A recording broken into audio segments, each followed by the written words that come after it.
So we talked early in the chapter about the tariffs placed on foreign-produced shoes and sneakers. Now these date all the way back to the 1920s. So what was happening in the 1920s is farmers were really struggling compared to other industries. Early on in the 20s, obviously in the aftermath of World War I, a lot of Europe was destroyed. American farmers expanded their output, able to sell a ton of crops to Europe because they had no domestic producers for a time. After a few years, Europe had largely recovered from World War I. They were able to start producing crops on their own, and American farmers were left with selling crops at a much lower price. So they were really struggling, whereas most of Americans were doing quite well during the 1920s.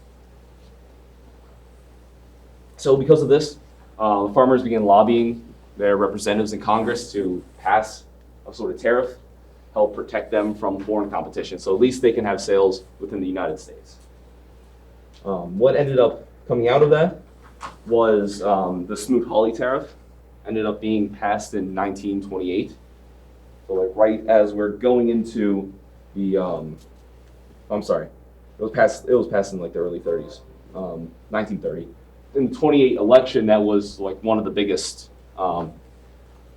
campaign issues, and Herbert Hoover like campaigned on supporting the tariffs. Obviously, the politicians that supported it were those that were from the farm districts. So they had a lot of their constituencies, a lot of the voters there were farmers and would get the benefit from these tariffs. Agriculture was a big part of the U.S. economy, but it wasn't that big of that they have, farming districts would represent like a majority of Congress. So what ended up happening was these politicians engaged in what's called log rolling.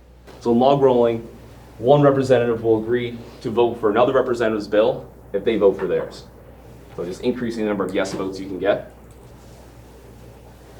So what we ended up getting was not just tariffs on farm goods, we ended up getting tariffs on a lot of different goods, because in order to get the tariffs for farms, you had to go to a representative who lives in a district where there's a lot of shoe factories. So now you have all these votes, like additional votes for the agriculture, and now for shoes. Then as you add on more and more representatives, you have to get their pet industries. So the Smoot-Hawley tariff, as passed in 1930, ended up substantially raising tariffs, like the highest level we ever had it, right as we're going into the Great Depression. So what we ended up with was a lot of other countries enacting tariffs on our goods.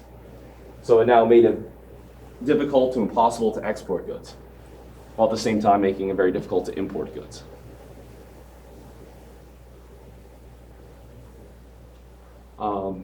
It's not included in the PowerPoint slide, but it includes in the chapter on a little figure, giving all the different details for the different tariffs on different types of shoes.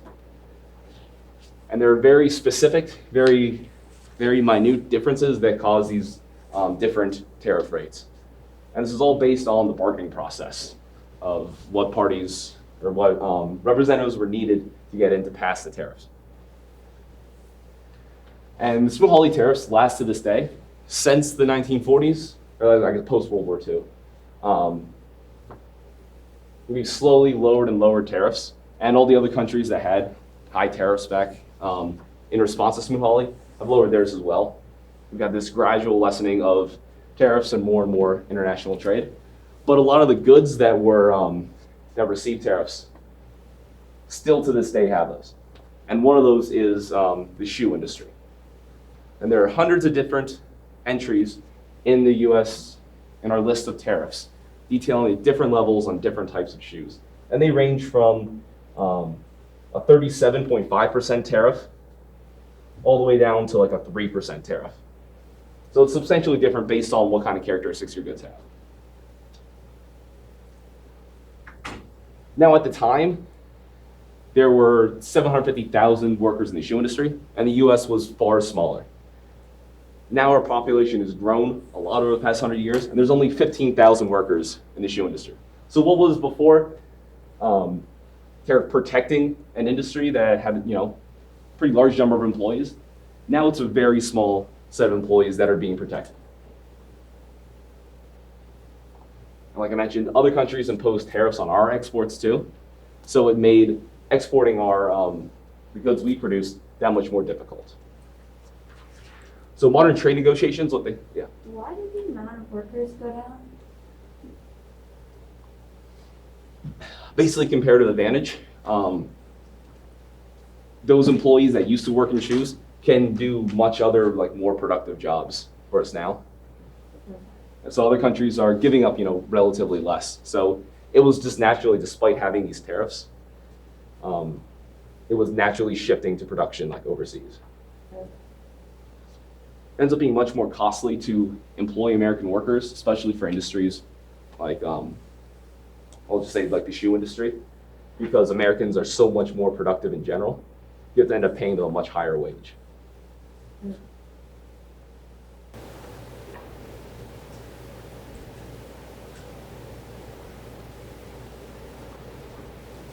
Yes. So one of the points, especially when they talked about log rolling, is how the Trans-Pacific Partnership was negotiated. You guys remember some of the big controversies surrounding the TPP, 2014, 2015. One of the weird things, and something knowing far less about this, that kind of freaked me out at the time, or I thought was really weird, was that after the whole thing, there was a draft negotiated between, basically, now I don't remember who it was under Obama, but they used presidential authority to reach a trade agreement with all these other countries rather than going through Congress.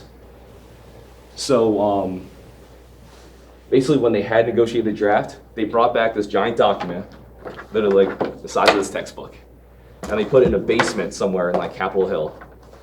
And if you wanted to look at it, more than 24 hours before the vote on it, you had to go in, you had to leave your cell phone, you couldn't bring in a pencil with you, they did all these secret things. Only the representatives or senators could see it. They couldn't bring in their aides with them. Being oddly secret, and no one could talk about it outside of that, any of the specifics. Which seems really kind of creepy or very shady. But the whole point was to prevent log rolling, and was to prevent different representatives from standing up and saying, we can't cut off tariffs on this particular industry, which happens to be the main employer in their district and a major donor to their campaign, to prevent all these different representatives from going in and getting their pet industry protected. So basically, Congress had to either pass or reject TPP without being able to alter the specifics. And that's why it was negotiated in that way, to prevent this sort of log rolling that we saw with Smoot-Hawley. All right. So some politicians argue that we should just drop all our tariffs and quotas immediately, only if we can get other countries to agree to do the same. So the second they're willing to get rid of their tariffs, we should do the same thing, but not until then, is their argument. That generally makes political support much easier, because there's going to be genuine economic pain caused by industries dying. So, people aren't going to like that, and like to be told, well, just go out and find another job. Even though it's a small number of people, it's still difficult to do politically. But showing you're looking at producer and consumer surplus, when you allow international trade, you see that there is reason for America to even unilaterally remove these tariffs. That actually improves consumer surplus that much. So if we eliminate all tariffs and quotas, and no other country did, our consumer surplus would still increase. They're still making the country better off relative to having the tariffs and quotas. Although obviously, there would be even more consumer surplus in the world if other countries did that as well.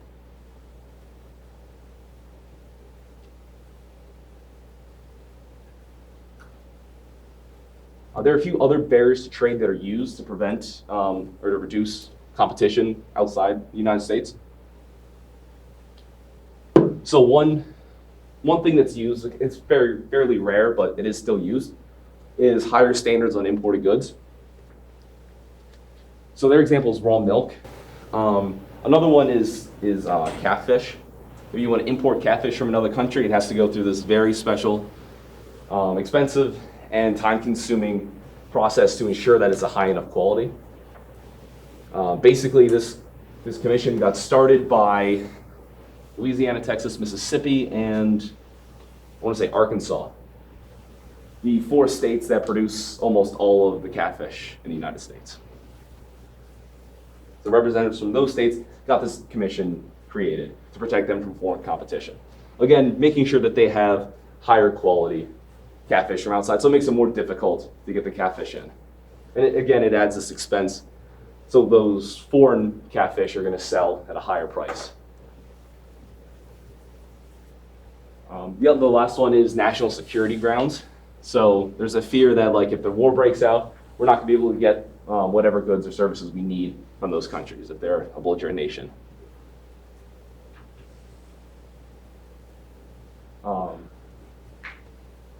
While usually they claim, like, the defense for this idea is national defense, it tends to help out people in these industries. So when the Defense Department gives Army recruits a voucher for a new pair of sneakers, New Balance tried to make it restricted to US sneakers, which basically just means New Balance. So there was the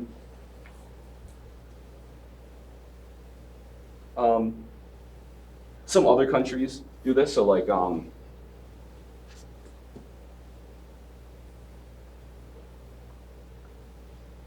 other countries say that don't have the same level of agricultural production the United States has, so they need to import food. One of the arguments they'll use for placing tariffs on foreign food is to encourage enough to be produced at home, that if war broke out, they didn't have to worry about buying it from one of the countries they were at war with.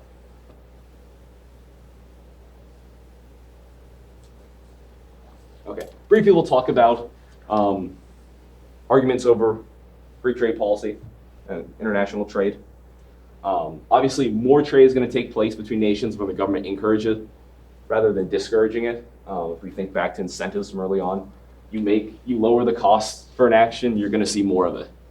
So if governments make it easier to engage in international trade, they don't place these restrictions or these taxes on it, then more people are going to engage in international trade.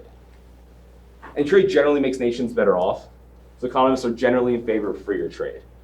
And if we look back to the creation of the United States, states are not allowed to put tariffs on goods produced in other states because they wanted to encourage free trade, and they wanted states to be able to specialize and produce different things that they had a lower opportunity cost of producing. The delegates of the Constitutional Convention didn't talk about opportunity cost. That idea is actually newer than the Constitution. But that was the basic premise, to allow people to do what they're generally more productive at within the country. It's the same reason why the European Union has removed so many tariffs within Europe. So they have high tariffs for countries outside of Europe, but for those inside the European Union, very low tariffs to encourage those states or those nations to produce what they're relatively good at. The basic idea of free trade is extend what we have within the United States to the entire world. If it's good at that level, it'll be good at the larger level, despite the sometimes pain that accompanies with dying industries over time.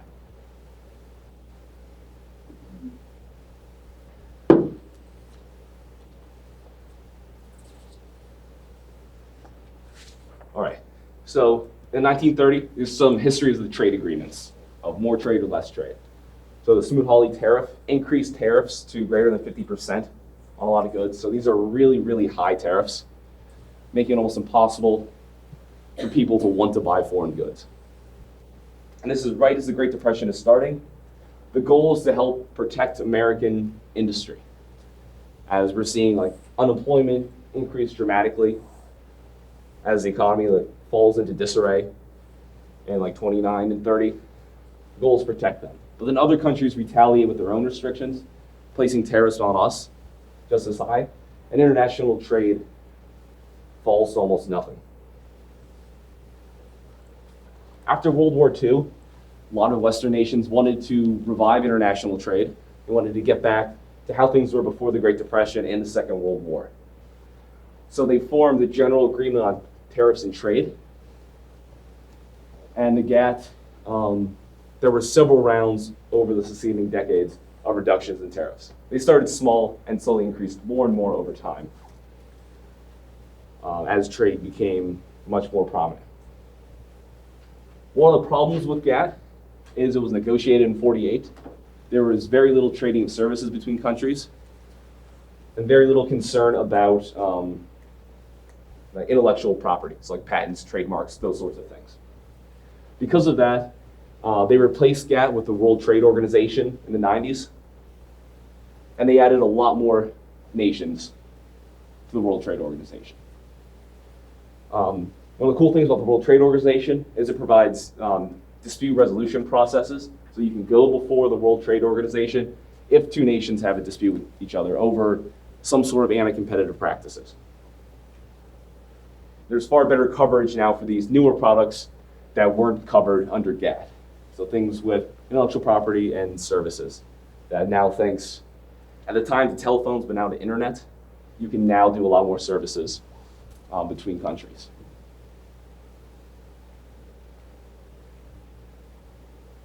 Yeah, so a lot of times countries are accused of, one of the main accusations China right now is stealing intellectual property.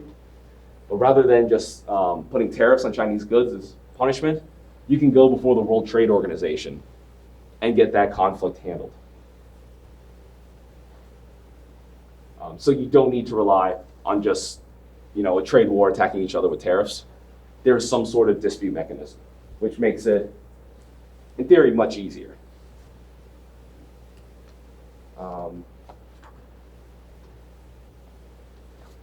There's quite a bit of strong opposition to the World Trade Organization. In Seattle in the late 90s, I think is like the biggest example of it in the United States, where there were riots going on. But there were also riots over in Europe over the World Trade Organization.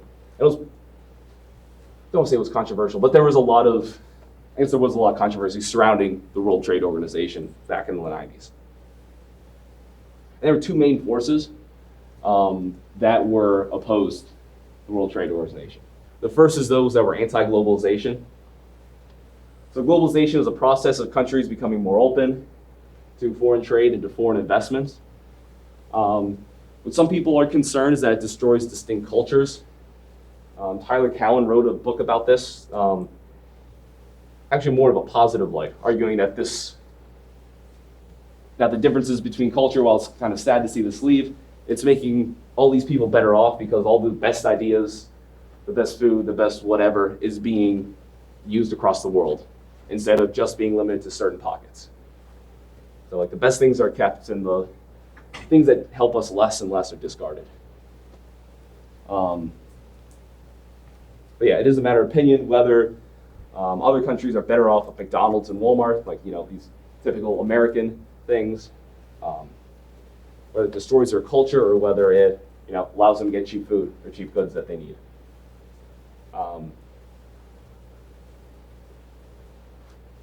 Another argument against globalization is that lesser developed countries with lower personal income, have less strict regulations.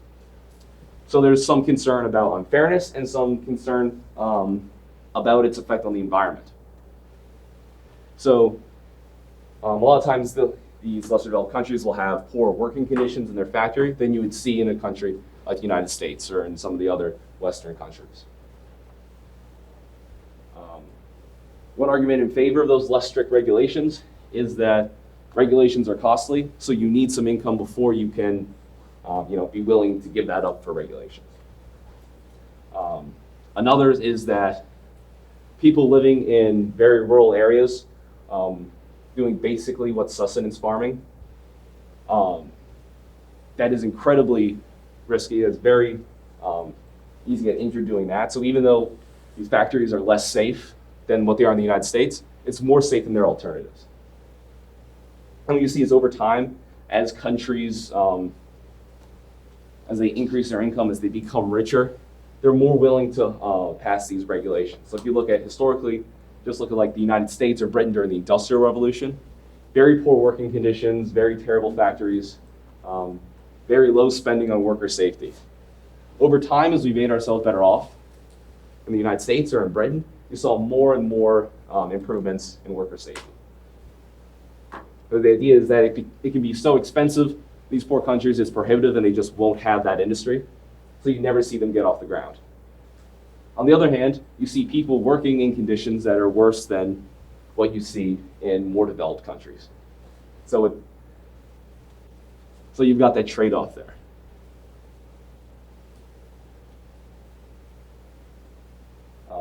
The other concern, environmental stuff. Again, that's the idea of, there's my marker. The environmental Kuznets curve.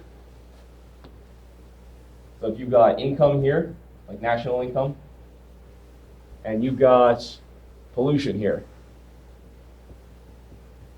Basically what we see is that. So initially as countries, imagine like a band of hunter-gatherers, very, very little pollution from that lifestyle. But as we begin to industrialize, we see more and more pollution up to a point. Then once we reach a certain point, societies all seem to say, hey, we want to protect the environment. Now that you've got like that extra money, you're not living at a sustenance level, you're more and more willing to spend money on protecting the environment. And as countries get richer and richer, they pollute less and less.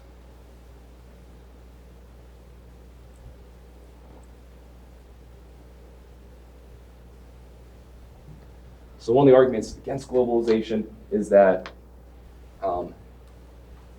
if we do so without forcing lesser developed countries to put these environmental regulations on their industries, that we'll end up with more and more pollution. And that may be true in the short run, but it's not true in the long run. Or it hasn't been true in the long run yet. Maybe something will suddenly change, but so far we haven't seen this. The next is what's called old-fashioned protectionism. So the use of trade barriers to shield domestic firms from foreign competition. There's the idea that restricting trade helps save jobs, protect high wages in the country. You want to protect industries that have existed in your country for a while. Make sure you don't lose those jobs to foreign firms that are just starting out and are now suddenly beginning to outcompete you.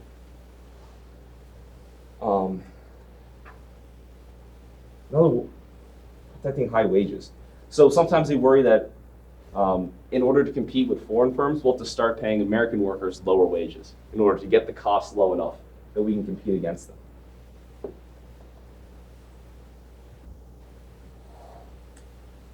But free trade actually ends up increasing consumer welfare, makes our countries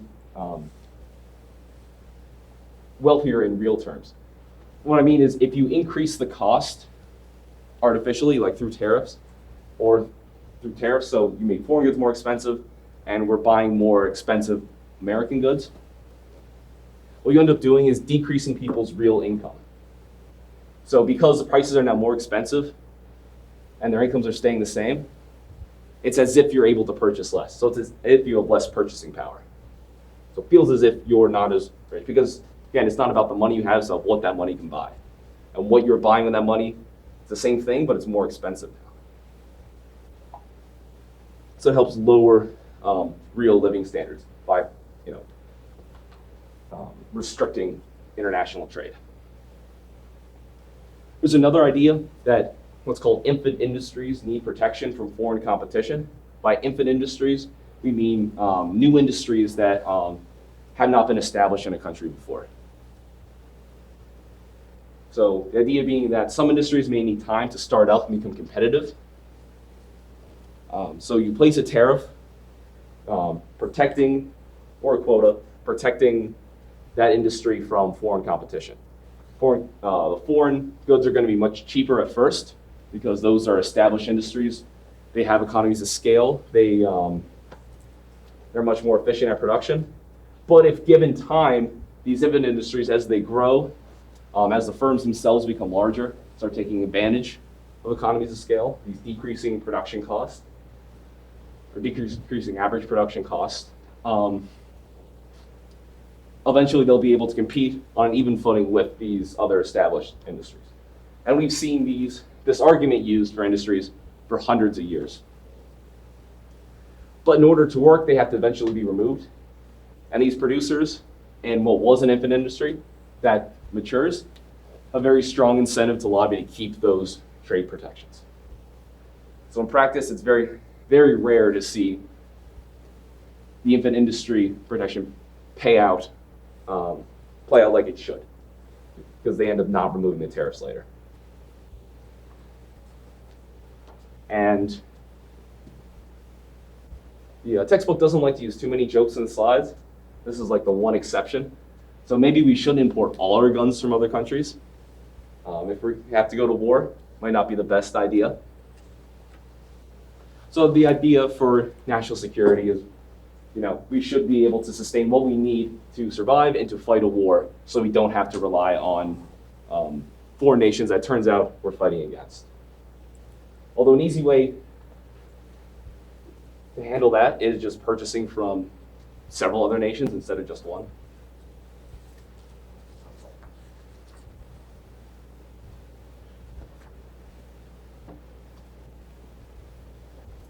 Okay, so recently the US has protected some domestic industries using a provision in the WTO against dumping.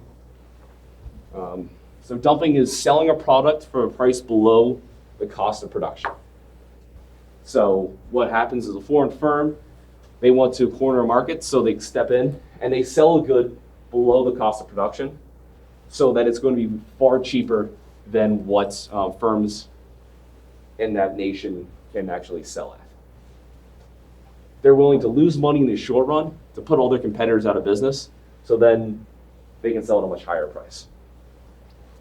Because this is anti-competitive, it's been made illegal. But the problem is, it's really hard to tell if a country's actually dumping or not. It's very difficult for the government to tell. Because you just have to kind of guess at the true production costs. You don't really know what they are. So because it's difficult to calculate, what the WTO does is if countries, or if the firms are selling goods in one country, in a foreign country, for a lower cost than they're selling in their own country, that's considered dumping. Because the idea is they're not going to sell below cost in their own country. So as long as it's like the same or it's higher, then they're not dumping. But if it is lower than domestically, then it is dumping. There's some problems with this standard. It is arbitrary, so companies might use the loss leader approach, which is legal. Or they may use different prices in different markets in order to maximize profits. So you take like a bike maker in Vietnam, there may not be a lot of mountain biking in Vietnam. So they'll sell it generally at a lower price. But if they export it to, say, the United States or to France, where there are a lot more opportunities for mountain biking, a lot more people willing to mountain bike, they can sell for a higher price there. Technically, this would be considered dumping, even though this is a fair strategy that makes sense for a firm. So it's very difficult to tell when dumping is going on. And the standards there's no real good standard that we've developed yet to tell if it's dumping or not. All right. I spent pretty much a whole chapter talking about how awesome free trade is. Again, as an economist, we're trying to maximize the material well-being of a society. So that's what we've been looking at. Maximizing consumer surplus, things like that. Well, that's true. Well, that's how it does, where it does maximize consumer surplus or increases it above when there's protection. That's still positive analysis. You need normative analysis to say what we should do. So any judgment about free trade is going to be colored with our own personal morals and our own beliefs on what's right and what's wrong. So even though a lot of economists disagree, it's not unreasonable to value the cost of free trade more highly than the benefits. So you can still make the argument that free trade isn't desirable, perfect free trade isn't desirable, if you can back it up with a decent enough argument. Yes, I know there are these costs. I know there's this consumer surplus that we're giving up to save these jobs. But, and then arguing the benefits are greater than the cost. And not all protectionist policies are the same. Not all tariffs are the same. You can do it much worse than others. The American government used to fund itself through tariffs. I mean, in like the early days, pre-income tax. So a tariff policy where you put, say, a 2.5% tax on all imported goods is a lot better than picking 5 or 6 random industries and then putting like a 30% tariff on those goods. There's a lot less distortion going on. Instead of trying to reduce international trade and protect certain industries, what you end up doing with, like 2.5 across the board is just using that as a way to raise revenue and not making some industries better off at the expense of the other. So you're not really messing with comparative advantage as much. So it's important, instead of just looking at them all or just saying they're all bad, looking at the costs and the benefits of each particular one, trying to understand what's going on, and making the argument based on that. I'll also say personally, I'm very, very big in favor of free trade. My dad is really not, so we have some fun discussions about it. But as long as you can back up your arguments in favor of tariffs with recognizing the costs and the benefits and weighing them, then you're still doing good work. It wasn't about free trade, but I did have a student, I talked about rent control, same basic idea, like there's these negative effects you have to account for. Or no, it wasn't rent, it was minimum wage. And she's from New York City, so obviously very high cost of living. And she's like, yeah, there's these problems with this, you see less employment, but because the cost of living, this, and that, I still think it's a good thing, at the very least, in New York City. And she got full credit for that on the assignment because it was absolutely the right thing for her to say. Like, she made an argument. Just because a professor may disagree with the normative claims doesn't mean that they're wrong, necessarily. As long as you've done the positive analysis right. That's the end of the chapter. I do have a video for you guys.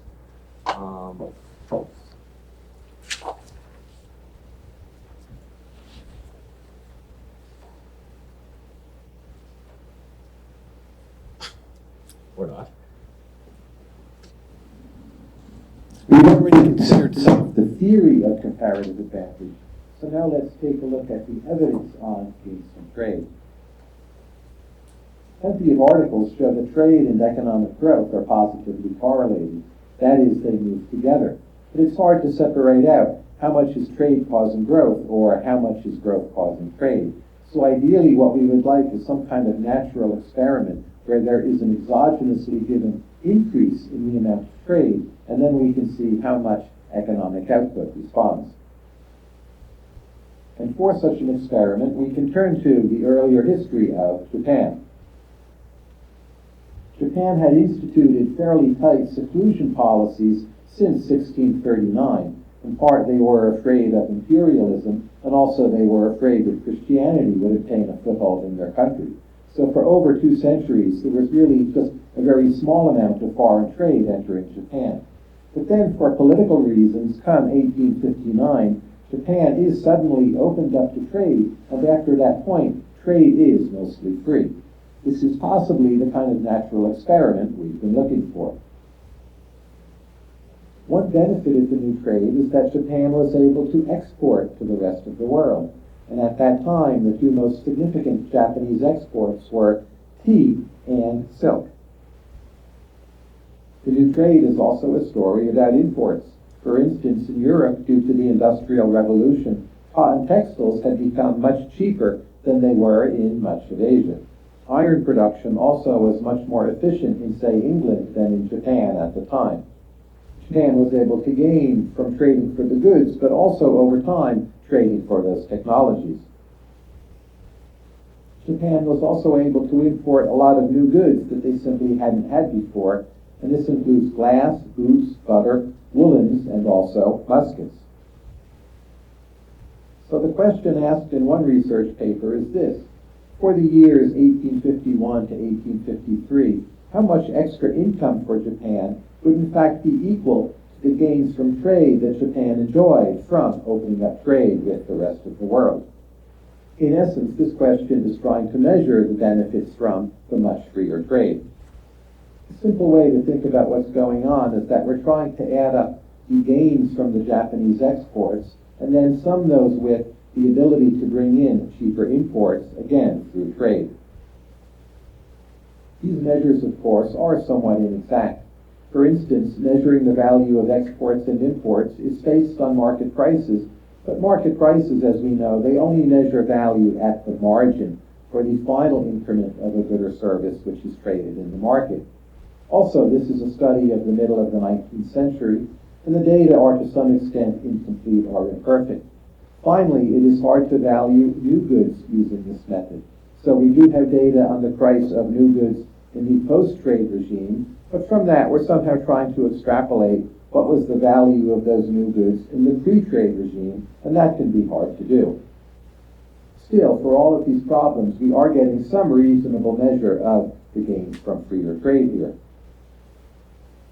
And what is found in the study is this, that there is an upper bound which we can measure on the gains from trade, and that upper bound at the time was about 8 to 9% of Japan's GDP. Perhaps most importantly, there is a longer-term dynamic gain from having this trade. That is, over time, it enabled Japan to develop and become a modern country, as for instance is shown here. This is a picture of Yokohama and Mount Fuji. Had Japan not opened itself up to trade, this eventual brighter future for Japan probably would not have been possible.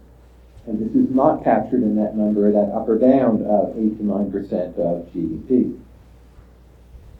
The main results here are drawing on a very good and important research paper by Daniel Bernhofen and John Brown, and that is called Empirical Assessment of the Comparative Advantage Gains from Trade, Evidence from Japan. Those same two writers have another piece, somewhat more technical, called A Direct Test of the Theory of Comparative Advantage, the Case of Japan. If you'd like to read about the history of Japan's opening up to trade with the outside world, one place you could start is simple to Google opening of Tokugawa, Japan.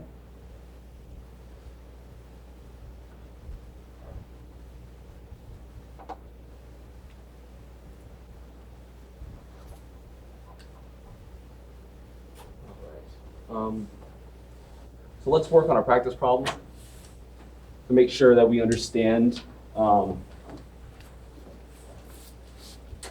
using producer and consumer surplus to see the effect of free trade and tariffs.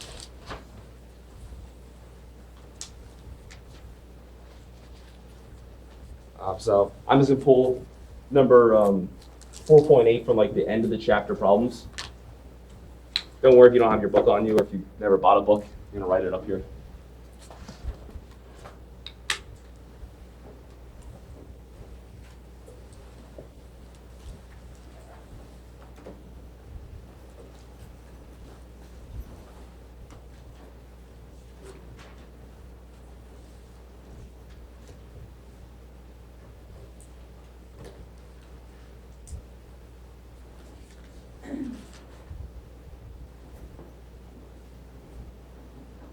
So we have the supply and demand in just the United States. That's what these curves represent.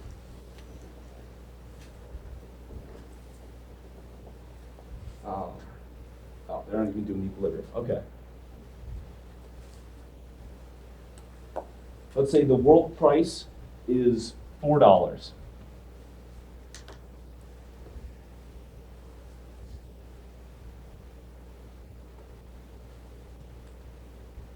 Say we put a $1 tariff on it, bring us up to $5. So the world price of $4 plus the $1 tariff.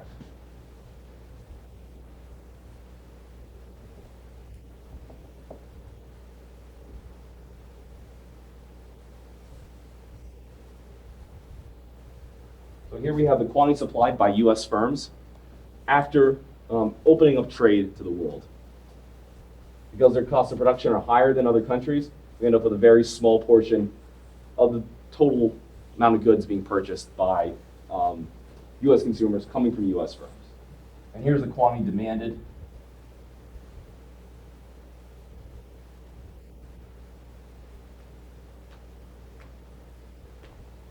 by US consumers. So again, much higher. So all this is coming, the difference between these two is coming from foreign firms. You then place a $1 tariff, increasing the price. So now more US firms are able to supply goods, again, because of this higher cost.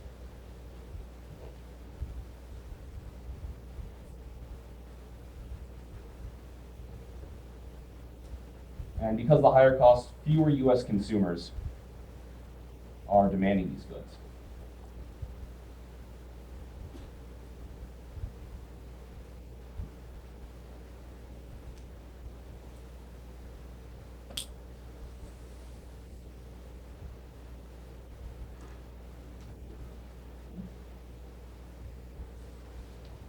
Okay, so area A right here, what is that?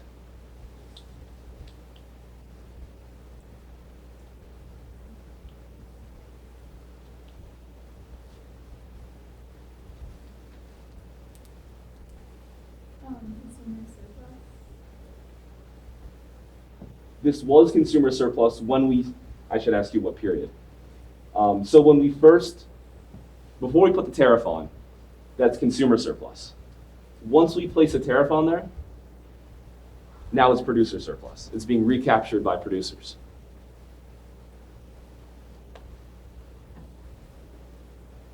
How about C right here? After we impose the tariff, what is C going to be?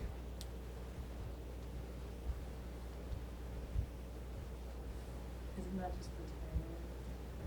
That is. So that's the revenue going to the US government from the tariff.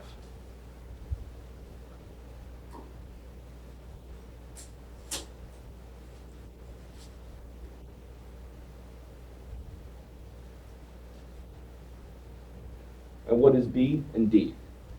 Deadweight loss. These are the deadweight losses from purchasing the more expensive US cone or US whatever product and from the trades that did not take place.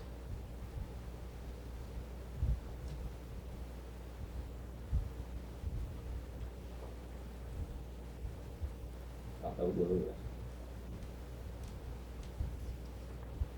Okay, so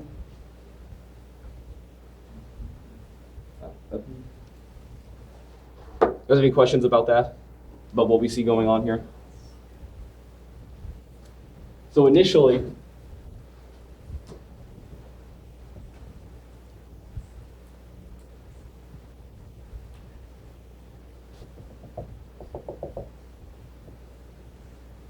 all of this is producer surplus, all of this is consumer surplus in this market. And this is like, I don't know, $7. Once we allow trade with the world, so we open it up to cheaper goods from overseas, we end up with this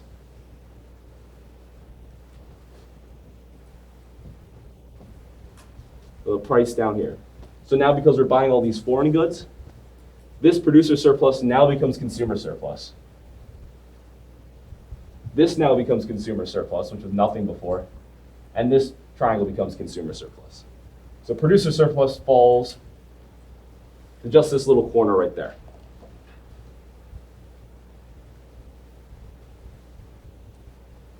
Then once we put the tariff on the good, so we move from here to here, we get this reduction in consumer surplus, which is captured by the producers.